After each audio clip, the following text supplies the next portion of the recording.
Hey everybody, this is Car Ray Rob, where I'm Ray. And I'm Rob, and we want to welcome you to a new year of Hello Movies, my old friend. Hello, movies. Hello, movies. Hello, movies, my old friend. A full year, Rob. A full year of Hello Movies. I'm excited for that. I'm excited. We started pretty late last year with this. This is our fourth episode, right? Four? That's right. Fourth. This is 4. Yeah. So and we got a whole year planned, so we are good to go. Yeah, we are ready to go. We are firing on all cylinders. Ray, tell them what we're doing here on Hello Movies, my old friend. Yes, with Hello Movies, we are reminiscing. We're going to go back and look at movies that we have not seen since, I think we set the deadline of high school. If we've seen it post high school, it doesn't make the cut. Yeah, some have been longer than that. Exactly. This is a high school movie. This is a high school movie, but not seen since. Yep. And it's a movie we look at, we think of fondly, but we want to go back and look at it and see if we still think fondly about it. Exactly. We want to see if those rose-colored glasses of nostalgia stick with us, or if we're just going to chuck those things in the trash. Should we tell everybody what we're watching today? Yes, we should. They didn't read the title of the video then, but that's okay. Exactly. We give it away. We need to think of it differently. Maybe we just need to do question marks. No, nobody will listen. We won't be able to search engine it. That won't work. I just want to see Carrera do question mark movie. No. So if you listen to our last episode of Hello Movies, or I'm sorry, Say Hello to My Little Film. We have too many shows now. Yes, that's a good problem to have. It is a good problem to have. You listen to our last episode of Say Hello to My Little Film. We are watching the 2001 French action horror film Brotherhood of the Wolf. Yes, I actually think it came out in 2002 in America, 2001 in France. Oh, is that what it is? Okay, I'm just looking on the internet here, I think man. we saw. Yeah, I think we saw it in 2002. Did we? Okay, but I do remember seeing this movie in the theater. Yes, because I am 99% convinced this was the first movie I ever saw in theaters that I had to read subtitles for. And that was a feat for getting you to a foreign film. In 2002, I don't even know how I did that. I don't like using my eyes when I watch a movie. I like watching them with my brain. It must have, man. The trailer for this movie, I do remember being pretty awesome. So that would have had to have been it. How we're going to something sold us on it. Yeah, and obviously I remember really liking it because I have this movie on DVD. So after you waited 8 months back in the day to get a movie on DVD after it came out, like not weeks like nowadays, but 8 or 9 months, I know I went right out and bought it. So I had to really like it, and I remember really thinking it was pretty awesome. Yeah, I don't remember if I ever saw it again after the theater. I don't think I ever watched it on DVD, but I have the DVD. Oh, fair enough. Okay, you did dig that out of a box. Yeah, pretty much. So this film was directed by Christophe Gans. So I'm not that familiar with Christophe Gans' work. I'm fortunate to say. I think after this he did Silent Hill, which was kind of a bomb, but that big movie, that big video for the game remake, the game. Oh, okay, I did not realize. But that kind of bombed the first one. Sure. Well, then it also stars Samuel Le Bahan, Mark Dacascos, who I am familiar with from The Iron Chef. Exactly, The Iron Chef. Emily Duquesne. I'm sorry if I'm butchering your name. I apologize. That's a one. Monica Bellucci is true. Monica Bellucci, who we are aware of, and Vincent Cassel, who we are also seen many times. So, I what do you remember this movie being about? I remember there being a beast. Yeah, obviously. And they think they think it's like a wolf, right? Exactly. One of the wolf. I remember some clips from the movie, the trailer. I remember there was a thing with Mark Dacascos where he was like in a duster type jacket. Okay. Yep. Yeah, I remember like a fight sequence in the rain or something like that. I remember that. I kind of, that's about it. I'll tell you the only other image that's coming to my head is a Lord of the Rings warg scene. Like, remember in Lord of the Rings with like the wargs? Oh, sure. I'm thinking of that kind of beast. But are you thinking of the beast? It has to be. But my brain is saying, no, this is Brotherhood of the Wolf. But I'm like, no, visually, I know this is Lord of the Rings. So I'm thinking there's something similar, visually similar to that. I don't know what's going on there. That brings up a good point because, there is one thing I will say about this movie that I do remember and it could be a thing that could hurt the movie. And that is that I do remember there being some CGI effects in this movie. Yeah, 2001. It's flip of a coin. That is right. I feel like at that that period of time when it was like it could go one way or the other. It was starting to get good, but if you weren't good at it, it was not good. Because I have actually revisited some movies in recent years from this same kind of time period that I had forgotten had kind of like some big CGI effects, and they have aged like trash. I love the first Blade movie, I will admit. Sure. But there is a CGI sequence in that movie that is god awful. It's no dang good. It is so bad. And so, yeah, I don't know if Brotherhood of the Wolf will fall into that category, but for me personally, that's one thing could see happening. Yeah, I can definitely see that happening. But I can't see anything else happening because I literally don't remember anything else about this movie. I'm almost like, why do I like it? Why do I remember liking it so much? Because I don't remember anything about this movie. Yeah.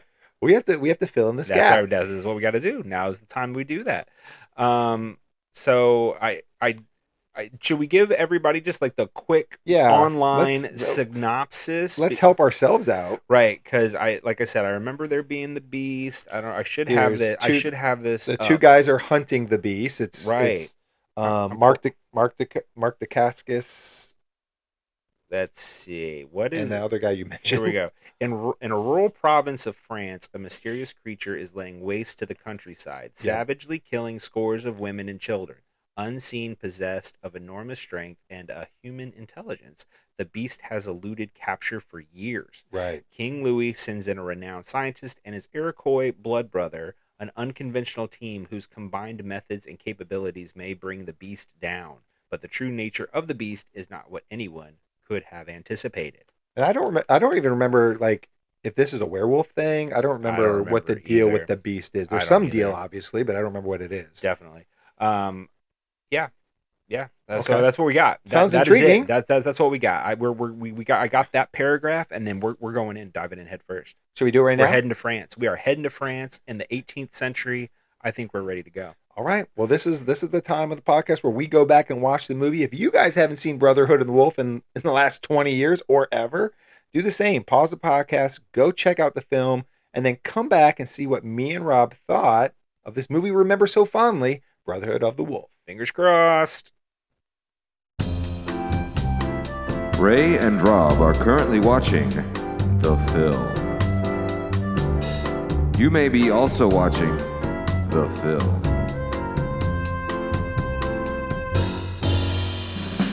If you're not, then you're listening to me say that Ray and Rob are watching the film. They'll be right back when they're done watching the film.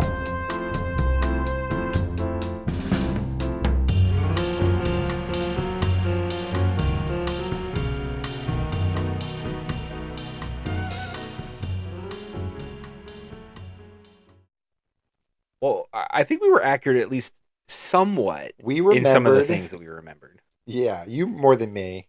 Really? Yeah, I was totally off in that warg thing. There was a dog fighting scene that I was confusing with when you first meet the wargs in Lord of the Rings and they're in that pit. That was a dog fighting ring. Oh yeah, like underground. Yeah. Okay, I do remember that. I knew when I saw it why my brain was wrong, but I'm like, but anyway, we were right about the opening scene. I remembered like the first 5 minutes, kind of that. Yeah. So, but that was a great scene though. It was a great way to kind of kick everything off. I will say the action in this movie, I think, holds up. Yeah, I think the action is really good. Yeah, it's it seems it's all practical. Like it's really done. Oh yeah, there's no wires or anything like that that started up yet. This is all like.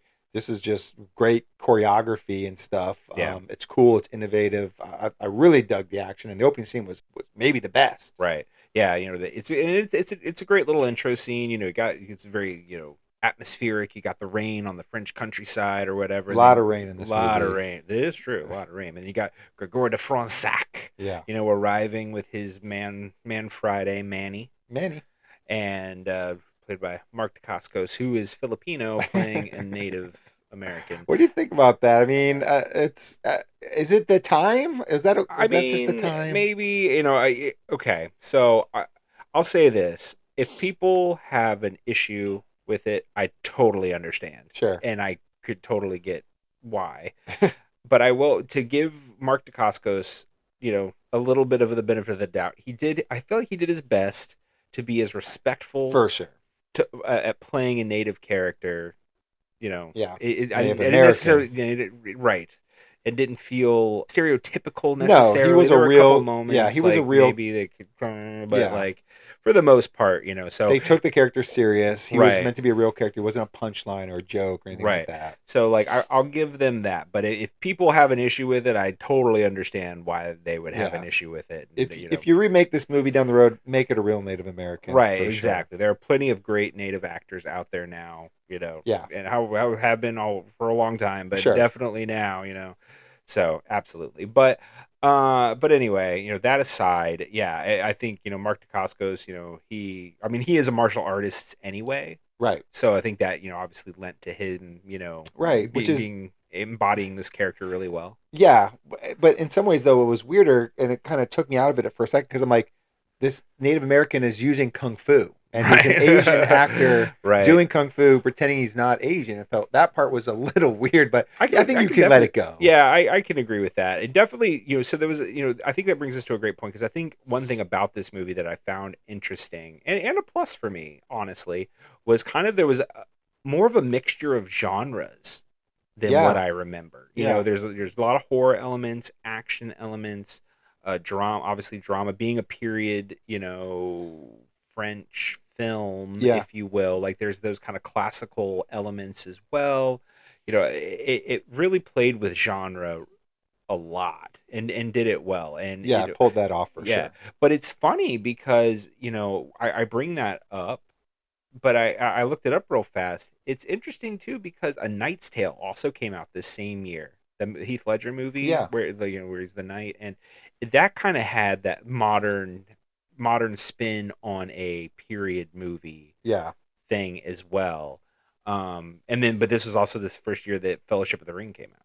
So it was like, you kind of have these two things kind of, these ideas kind of floating out there. So it's interesting. It's fantasy mixed with other things. Exactly. So it's almost like Brotherhood of the Wolf took A Knight's Tale and Lord of the Rings and said, okay, we're just going to make a movie out of this. And they do a horrible job of it. Yeah. What do you think about the CGI? Okay, so that's true. I brought that up in the before. I think for 2001 it was fine. It definitely wasn't as bad as it could have been, especially like I said, compared to some of the things that I have seen recently from that similar era. But I do, like I said, I feel like this was that era where it was like it could go either way, and I think this movie kind of played it right down the middle. There were definitely shots that were and then there were definitely real bad, and then there are other shots that were like, okay, well that's passable. I'm like, let's do that. It's 2001. That for 2001, that's pretty good. Yeah, but again, that is when Lord of the Rings came out, and so that's hard. Definitely not as consistent. I think they really flubbed the first time we actually see the beast is through that one child victim's memory, the girl that Manny saves in the cave. Yeah. And so it's like a really distorted, because it's a memory. Yeah. It's really distorted image that we're looking at anyway. And I feel like that's kind of the first time we actually see what the beast looks like, not just described. Yeah. And I feel like that was the worst shot of the beast in the entire movie, and not a great way to start, because it almost looked like claymation. It was so bad. There's some other shots that are really good. It got better. It got way better. But I'm like, I've been waiting an hour and this is the first shot I see. It's horrible. Yeah.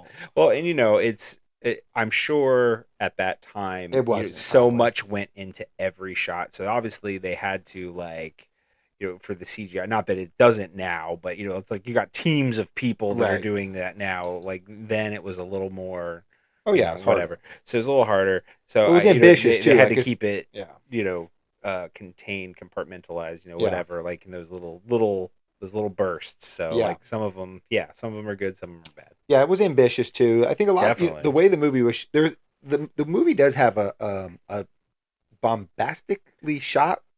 Definitely, absolutely, yeah. Some very fun transitions, a little wacky, I think it goes with that genre play that I mentioned. Yeah. There's the movie doesn't lack subtlety. No, in a good way. I think. Well, and it definitely it makes it does help it not take itself too seriously. Right. Because that's the other part. With a movie like this, it's like, okay, well, if I'm making an 18th century French film, it's like, okay, I'm probably gonna be a little up my own butt. You know what I mean? You know, as a lot of those movies tend to be. But this was like, you know what? I'm gonna have fun. Yeah. And then that's kind of what I said earlier about like the Knight's Tale thing, where it's like, normally, you're playing these, middle ages films, and it's like, okay, you expect a certain tone, right? Whereas this movie was like, I just turned tone completely on its head. Yeah, I think the best transition was Sylvia, the Italian prostitute witch woman, when she was like naked in bed and her boobs turning into the mountaintops. Right. I mean, that was brilliant. I was like, okay, every 13-year-old boy's fantasy right there. Yeah, that was funny. Yeah. But I thought that you mentioned the Beast reveal. Yeah. We're not taking this beat by beat, but just to kind of bounce around a little. Right. Yeah, no, absolutely. But one thing I thought was good for me, I thought, was the reveal of information in that regard, and the way they kind of built up to the reveal. Yeah. Because I think there was a lot of myth building in there that worked, because you're built, a movie like this, that's centered around this mysterious creature. The creature is the payoff, and you got to land it. But to land it, everybody thinks it's just the visual. It's just the reveal. I don't think that's actually, I think that's, half of it. But I think the other half is the myth that you build up to it. You know what I mean? Yeah. It's that hour to get to it. I think of Alien. Alien. Sure. Is like that. Yeah, where definitely. It's like, you kind of have this long build up before Jaws. Jaws, before you finally see it. But in that hour, when you're not seeing whatever the creature is, you are, there are things about it that you're learning. Right. And right. It adds to that anticipation. Yeah. And I think Brotherhood of the Wolf did that pretty well. Yeah, and I think sometimes, you could build yourself up, and it, like you say, if you don't do this well, it can be a big letdown. And Yeah. I really don't think there was a letdown with the Beast, other than, like I said, that opening shot was like bad, but you didn't get a whole look at it anyway. Right. When you first really see the Beast, I think the design of the Beast, the way it's like, it almost has this protective, like, armor on it. Yeah. I think I really love the design of the Beast. Yeah. I would say its size, I think, was great. The action and the fight scenes they did with it, like when trying to capture it, was all really good. But yeah, I definitely, I did not remember the movie being such a slow burn, like that slow burn archetype of a movie where it's like, you're trying to figure out who's in control of the Beast more than just like, where is the Beast? Is it in the woods? What is it? Like I said, I didn't remember if this was a werewolf that turned into the Beast. I didn't remember what it was. Sure. Eventually, I started to remember. Early on, I thought was Vincent Cassel's character, like, is he the Beast? I can't remember. Right. Does he turn into the Beast? Right. And then we end up kind of learning he controls conspiracy, the Beast. right? Like, it's a vast conspiracy, and it's and I think that stuff paid off. I think it, from the narrative standpoint of the reveal of the Brotherhood of the Wolf, right, if you will, and the the Sylvia character kind of being the church side of it. I found all of that kind of stuff really interesting. Where it was like, you had the priest who was saying, oh, well, the king is, getting away from godly ways, and so we need to scare people back to the church. So we're going to release this beast, and it's going to be, the thing that scares people back to religion. Right. And, and then you juxtapose that with this character of De Fronsac, which is, the scientist, right, and it's funny because they kind of lay it out in that dinner scene where he shows the hairy fish. Right. Yeah. Which I would never eat. Why would anybody want hairy fish? Yeah. Yeah, I have a hard enough time to make sure I don't have bones in my fish. I have to make sure I don't have hair in it too. It's too much work. Exactly. But, there's like, are you a naturalist or a philosopher? There's a lot of interesting philosophical questions that this movie kind of lays out in that regard. But, it's funny because you're kind of balancing these higher ideas with what is ultimately a horror action movie. Right. And, what in the end, what's more memorable, those like deep philosophical moments or the action sequences? So definitely the action sequences. Okay, I fair think enough. They were good. Like I said, but and the movie doesn't culminate with an action sequence against the Beast. It becomes against with Vincent Cassel's character Jean-Francois, right, and the owner of the Beast. But I think it's kind of, you have the, like you said, you have this man of science kind of going against religion in a way, with Gregory's, Gregory's character. Like, he starts off early in the movie as it almost seems like Manny's his bodyguard, right? Yeah. And he doesn't partake in much. He just kind of watches and is learning and is tracking and stuff. But once Manny dies, which, spoiler alert, Manny dies, very sad. Yeah, they did a good job. I remembered that shot though, when they threw him in that pit, like when the dead body. Like, when they happened, I'm like, oh man, I totally remember that from when we saw that in the theater. Yeah, that slow fall. Right. I didn't remember, but it's I guess a good use of slow motion. I'm a little scarred by slow motion, and this movie had a bit of it. It did have a bit of it. But after that, that's a real turning point for Greg, where he's like, yes, I'm a man of science, but sometimes a man of science has to take action. Yeah. And he was seeking for revenge. So I kind of like that juxtaposition of this man of science against religion, because again, that's kind of what the movie is talking about. Right. But it's funny because even though he is against religion, like, he does align himself with Manny, who does, introduce some of those, native beliefs, sure, of the spirit animal and things like that. So they have the scene where, he's reading everybody's spirit animals and stuff like that. So it's interesting because it does still kind of make me think he is a bit open-minded in certain regards. I don't think he sees, Manny as a joke or anything like that. No. There's nothing in the movie that makes me think that. So, it is interesting because I think he's a complicated character in that regard. And I think one thing of the movie that I kind of like, after I'm kind of done watching it, that I'm kind of like struggling with a little bit, is I kind of feel like there is maybe, I don't know if I'm being too harsh, but maybe a slight imbalance of like when they were allowed themselves to be fantastical and when they allowed themselves to like just everything had to be super grounded. And sure, you kind of have a couple characters, like Manny has some like magical healing potions. Mm-hmm. Sylvia is like this Italian prostitute witch that has like a Mortal Kombat weapon like fan. Yeah. And she's able to like for the church. Yeah, she's able to give you that stuff that keeps you dead for 3 days, and she's able to kind of see the future or affect your dreams, and she's able to fix a lot of problems because of these like magical quote unquote powers of hers.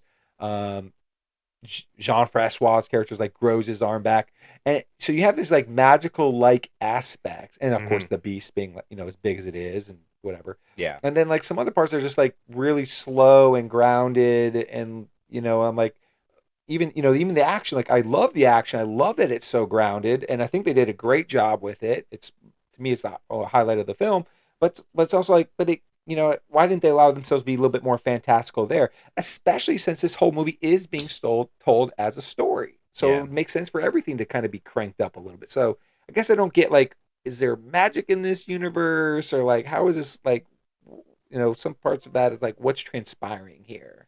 Yeah, it's again, I think when you're playing with genre like that, you run that risk. You run the risk of not balancing stuff out enough, and it's, I don't know if that bothered me as much maybe as it did you, because while I see where you're coming from, I didn't necessarily find that distracting as I was watching the movie or anything like that. I don't know, I actually kind of respect it. You know what I mean? The idea of like taking these, things that, getting out of the box. That's where I'm trying to go with that. It's kind of getting out of the box. It's like, okay, I'm making, like I said earlier, an 18th century French film that's like, or set, French film, and it's like, okay, you have these very, static ideas of what that's supposed to feel like and look like and move like and sound like and all of those things. And, in a movie like this is like, well, forget all that. I'm going to do something completely different. So I think but it still wanted to be that movie to a certain degree. Yeah. So I think that's, I think the balance is either going to work for you or it's not. Yeah. And I guess I feel like it bothers me, I think, when I feel like you're using magic to get yourself out of a trap. And it's like, that's fair. Narratively speaking, yeah, sure, I that's get what that. I mean, I guess, where I'm like, man, because to me, I will also say the movie felt a little long. It's a 2.5 hour movie. Right. So, it is long. I got you to watch a 2.5 hour subtitled movie in the theater in 2002. High school. I don't even know how that happened. Well, obviously did not know the runtime going in, but but yeah. So, and I guess I'm like, man, it just feels like, right, if there's magic in this world, we could have used magic a little earlier to speed some of this up. I guess is kind of what I was getting at. I see where you're coming from. I think, and to be fair, some of it is interesting because, like, I'm curious where, like, magic, quote unquote, comes into certain elements. You know what I mean? Like, how much of it is drug induced? How much of it is this or that? You know, I think that there is some gray area on some of that stuff.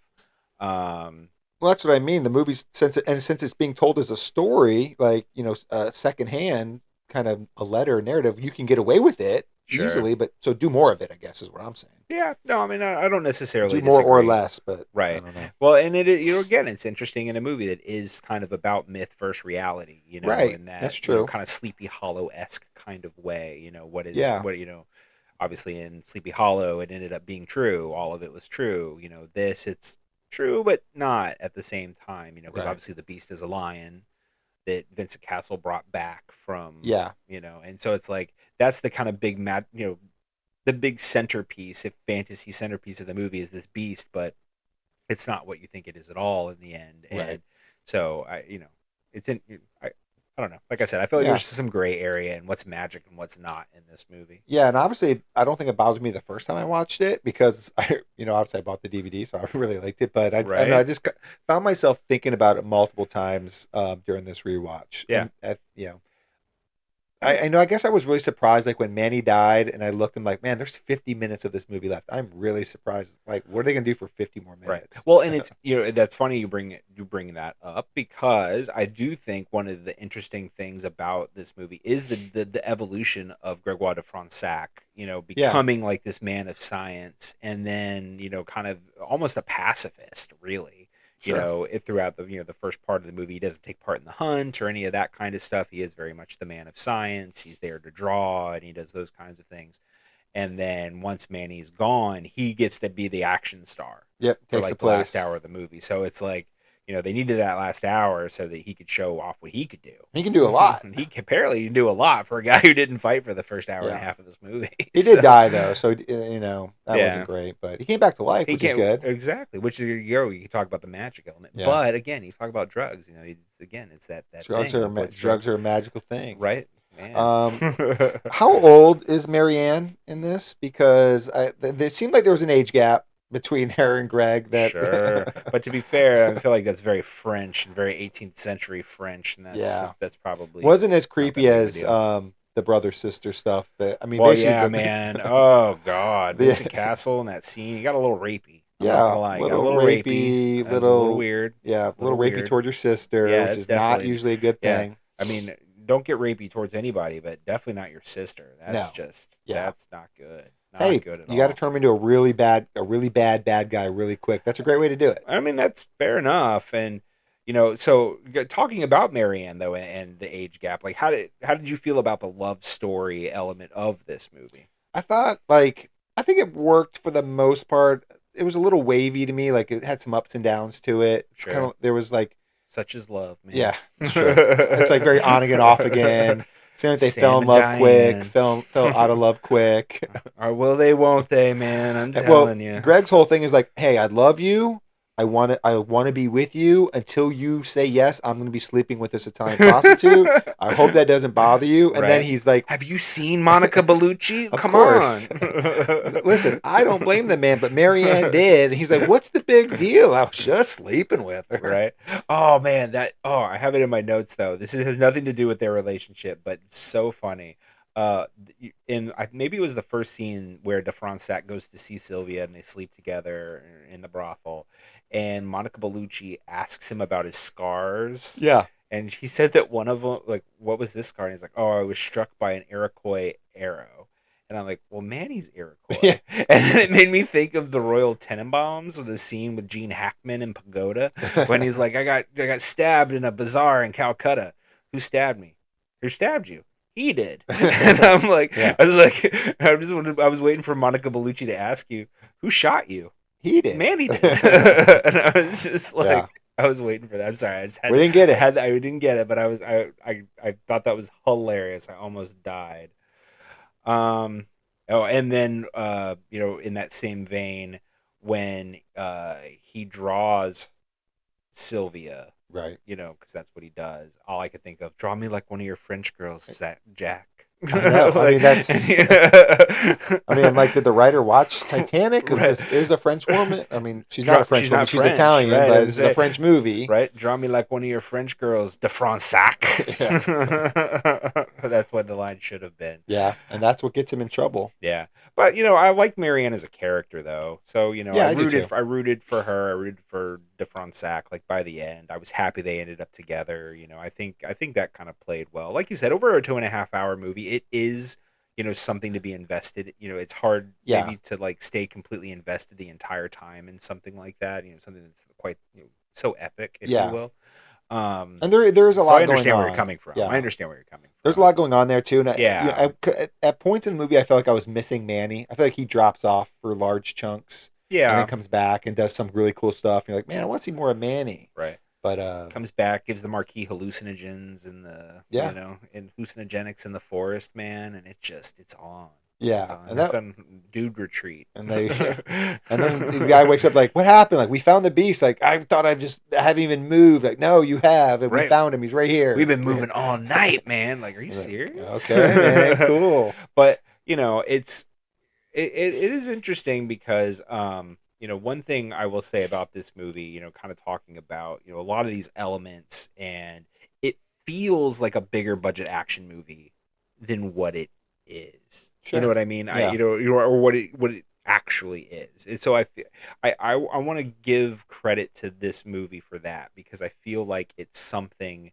that made today might feel super cheesy, but I think like they found a really great balance of like making it feel like a big budget action movie, having those kind of exciting beats and stuff like that, but still feeling like an 18th century French film. Yeah. So like, I think it helps being in France, because I feel like it's like we don't have to make any sets. Like, all this stuff actually exists. Where all the history is. Yeah. And there was some cheesy shots, but but it works. Yeah. It works I was with willing tonally. to give it like some of the fight sequences, like obviously they had to have, at the beginning of the hunt, they had to have Manny do his like, big fight against all these various people, like, in the hunting party. So it's like, it was a kind of a cool way to kind of, introduce some of these other like cast of characters. I didn't find that as cheesy as, I guess I'm thinking, because I thought that was cool. Like, I'm not saying it was. Yeah, I mean, I thought it was cool too. I thought what I kind of thought was cheesy was like the other opening scene where like the first kill where that woman's killed, like when she's flopping around, and it's like a very clear dummy shot at times. Oh, sure. That was very Jaws, like that. Yeah. You see where it's like that guy really like, this is my Jaws shot. Yeah. That's what I definitely another woman kill when she was in the pit with the lamb. Like, that was a little cheesy. Like the slow mo as she falls back. I don't know, just a hair, but I don't think it didn't work. And I think like I'd rather a director take some chances with that stuff. Yeah. It probably looked really cool in 2001. Right. Maybe doesn't hold up now. Exactly, doesn't hold up now, but it is fair. Like, I think if you looking through the 2001 lens, I might be like, I like, again, I remember enjoying this movie, so I think that I could say that probably in 2001 a lot of this stuff did look cool. So yeah, I mean, I think at this point, I'm trying to go through my notes real fast, see if there's anything else. Oh, you know what? Let's talk a little bit about the payoff. The cult and all of that. Like how do you feel? I know I talked a little bit about that earlier, but how did you feel like kind of about the payoff at the end of this movie? Yeah, in terms of like metaphor and stuff, I think it was good. As the movie was unfolding, I kind of thought I was going to be a little disappointed by like the final battle being Greg versus Jean-Francois. Mm-hmm. But I don't think I was. Like, I thought that fight was kind of cool enough. Yeah. I thought when they really battled the beast and really tried to capture it and hurt it to the point where it couldn't really go forward, I thought that was awesome. Like, that little action sequence was really great. So I didn't mind, like, because the whole movie is about hunting the beast, and then the last 10 minutes is like, forget about the beast. Yeah. Like, it's not a real big deal anymore.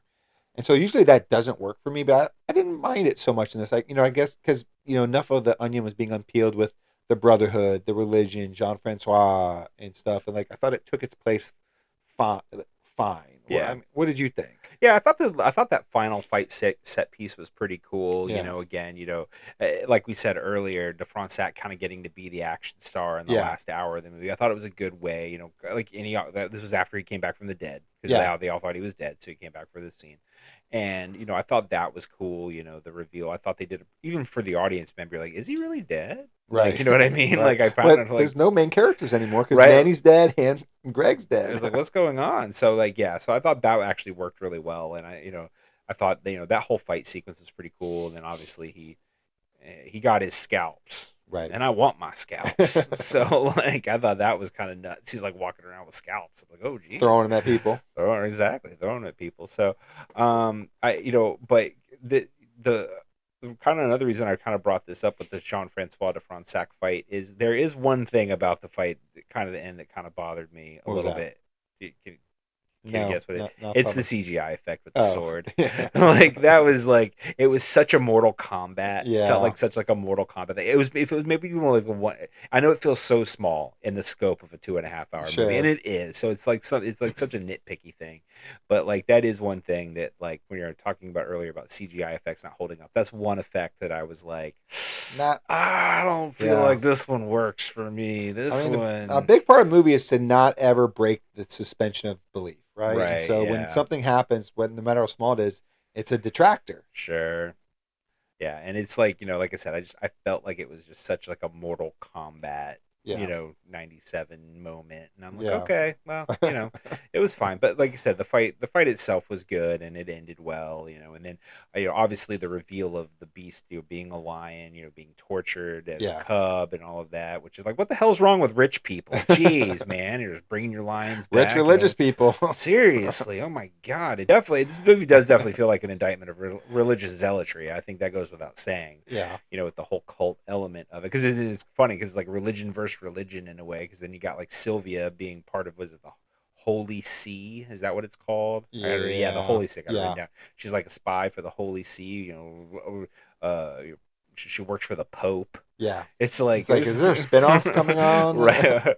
You know what? Don't I wouldn't be surprised at this point in this day and age. They're like, oh man, we're definitely going to revive this, especially because I didn't realize this until a little bit ago that there is a director's cut of this movie. So you're talking about it being long. Yeah, they released a new version a couple years ago that is like 30 minutes longer. I don't know about that. So maybe we did, but we did not watch that. We watched the original version that we would have watched in the theater in 2001. We probably should have prefaced that. But okay, so I think I don't know. You got anything else? No, I don't think so. I think we're kind of ready to wrap this up. Okay, well, let's wrap it up then. So here we are, Hella Movies, my old friend. First episode of 2025. We watched Brotherhood of the Wolf. Let's see. Ray, do you think this movie still holds up? So there was a lot of parts of this movie I really liked. Okay. Like I said, I love the action. Yeah. I think the action was great. I liked the slow burn. To me, the movie dragged a little bit, I think, in that middle hour. I think I loved the last 45 minutes. Mm-hmm. Really enjoy the first hour. A little draggy for me in the middle. I guess in the middle. Here's what I feel like. Overall, do I think it held up? Yes. I enjoyed watching the movie again. I didn't hate it. Do I think I'm going to watch it again the next 20 years? I don't think so. Okay. I don't think I'm necessarily going to go back to it and put it on the shelf and like put it back in the repertoire of things to watch. So sure. I don't know how I define that. I don't think I'm going to be a returning customer necessarily. Okay. But I'm not going to book it in my calendar to make sure I watch it again. Sure. But I wasn't disappointed with it necessarily either. So I kind of feel a little down the road, but I guess that's the best honest answer I can give. What did you think? I'm going to be a little less harsh. I actually loved it. I actually loved it again. I'm glad you did. I was kind of shocked. I was like, okay, like I said, I think for me going in, the biggest thing that I was really worried about, because, the premise is good. It's solid. And I agree. I think the CGI was a big thing I was worried about. So I definitely didn't want to go in and, have that be a ruining effect of the movie. But, one thing, and this about me, I love when directors aren't afraid to try stuff. So like taking making this a genre film essentially, and a multi-genre film. Right. I think really worked for me on a lot of levels. I think it was a lot of fun. Yeah, you can nitpick the narrative here and there, like, as far as like you were kind of talking about a little bit with the magic stuff, like where is this and that, fantasy, real, that kind of thing. But I think ultimately I really did enjoy the character still. I thought that the action was great. Like I said, I felt like it felt like it was a big budget movie. It didn't feel like a big budget Hollywood action movie. So I think for that, I really respect that tone they were able to strike with this movie. And, and it had a bit of a fairy tale element to it. Like you said, maybe that was because it was told as a story. Yeah. Like the Marquis was telling like this story as he was getting ready to go die, which, we didn't even talk about that part of it, but it doesn't really matter because it did kind of feel like an afterthought. Yeah, it's just a way to get a narrator in there. Right, it really, really was. But yeah, so for me, yeah, I'm actually gonna say this movie totally held up for me. You're not gonna wait 20 more years to watch it again. I might not wait 20 more years. In fact, I might go hunt down that director's cut. Oh, and I want to see what this extra half hour is. I want to get a look at this warlock. Okay, Rob. Well, I think we're kind of done with our Brotherhood of the Wolf conversation. We've hunted down the wolf, and we've decided that it held up decently. Yeah, I thought so. Now, if everybody else wants to hunt down ways of getting in communication with this podcast, man, you are there's a lot of ways they can do that. They can like the podcast and subscribe to the podcast. But if you really want to reach out to us, leave us a 5-star review. If you leave us a 5-star review, we will read it live on air someday. You can email the podcast at carrayrob@gmail.com. And you can follow us at carrayrob on Blue Sky and Facebook. That is correct.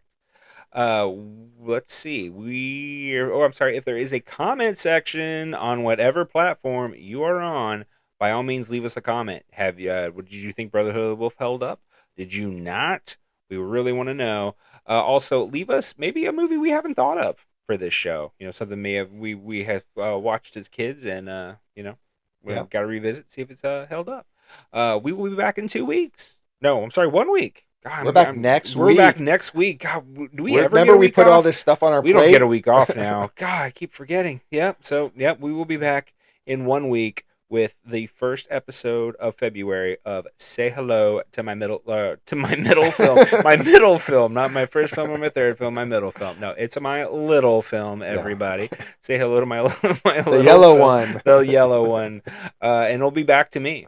It'll be your turn to introduce the movie to me. Yep. So we will see. And it's February. It's the month of love. Yep. And I think I have something real special up my sleeve, just like I had last year. Okay. To fit that theme. So you're not going to want to miss that.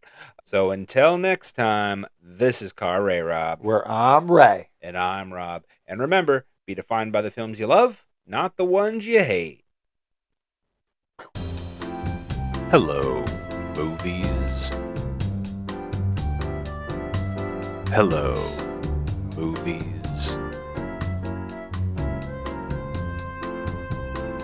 Hello, movies. My oh